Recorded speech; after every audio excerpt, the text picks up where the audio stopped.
State cars paid for by you, the taxpayer, but who should be driving them and for what purpose?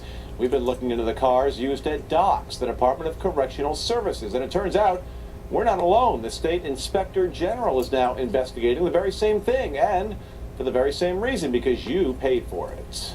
67 prisons, 67 superintendents, and 67 state vehicles for those superintendents. Why do prison superintendents need to use state vehicles?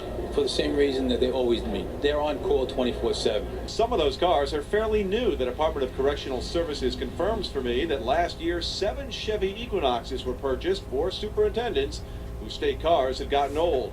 Jeffrey and Aubrey chairs the Corrections Committee in the State Assembly. Were you aware that most recently 7 new Chevy Equinoxes were purchased for the superintendents? I was not yet. Does that concern you?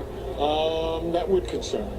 All these cars have caught the attention of the new State Inspector General, Ellen Bybin. She tells us, quote, "We are investigating vehicle use at docks, as well as the policies permitting widespread access to vehicles, particularly given New York's fiscal condition. If there is waste or abuse, we need to stop it."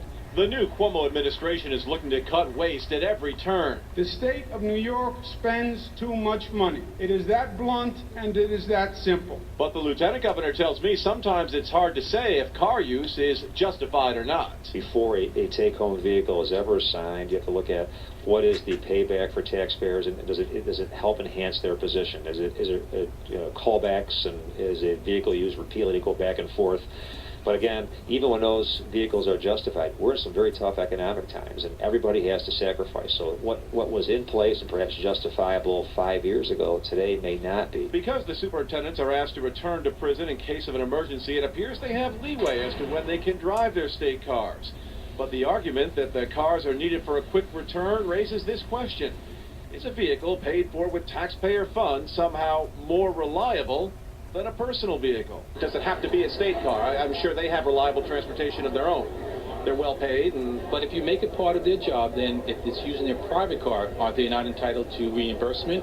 And when you look at reimbursement versus the use of a state car, there is a tendency to look at a state car may actually be less expensive to the taxpayers than reimbursing people for travel. It should be noted that many of the superintendents aren't usually too far from their home base. Many are provided with houses, nice houses, on or near prison grounds. That issue was addressed in a Senate report last year. And when it comes to car usage, it is not just individual superintendents, but also some of the higher-ups in central administration at the Department of Correctional Services. This is a part of their fleet. As these senators and assembly members ask you to look for cost cutting, is that a place you might look? We're looking at everything. That is just one of them, but there's so many. We're looking at anything. As the governor says, everything is on the table. In addition to the cars and the partially subsidized housing, superintendents generally make 6-figure salaries.